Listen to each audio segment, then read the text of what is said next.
अहम खबर जो कि आप शेयर कर रही हैं साइबर केस के हवाले से और अभी ताज़ा खबर ये आ रही है कि ट्रायल फौरी रोकने की इस्तदा मुस्तरद हो गई है और नोटिस भी जारी कर दिए गए हैं। इस्लामाबाद हाई कोर्ट के जज औरंगजेब ने समाअत की है और ताज़ा ये अपडेट है कि अदालत ने 20 दिसंबर के लिए FIA को नोटिस जारी कर दी। मोहम्मद आलीजा इस वक्त हमारे नुमाइंदे हमारे साथ है। जी आलीजा, आगाह कीजिएगा, क्या अपडेट्स हैं?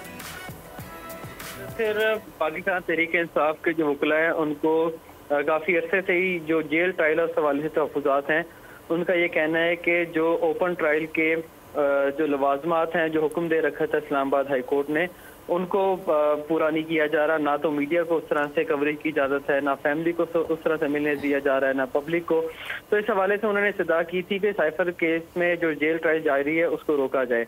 तो उनकी जो इस हवाले से इस्तदा थी इस्लामाबाद हाई कोर्ट ने फौरी तौर पर मुस्तरद की है। इस्लामाबाद हाई कोर्ट के जस्टिस मियां गुल हसन औरंगजेब ने स्टे और मज़ीद दरख्वास्त 20 दिसंबर के लिए FIA को नोटिस जारी कर दिया गया है और ये हुकूमत का काम है, जज का नहीं कि वो कोर्ट के लिए जगह का इंतखाब करे, ये वकील का कहना था। और जिसके ऊपर जस्टिस मियां गुल हसन औरंगजेब ने रिमार्क किया कि ये जज का ही इख्तियार है।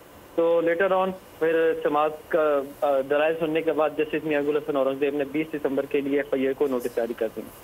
ठीक है, बहुत शुक्रिया मोहम्मद आली शाह, हमारे साथ आप मौजूद थे और साइफर के हवाले से अब नोटिस जारी कर दिए गए हैं। सब्सक्राइब करें और बेल दबाएं ताकि कोई खबर रह न जाए।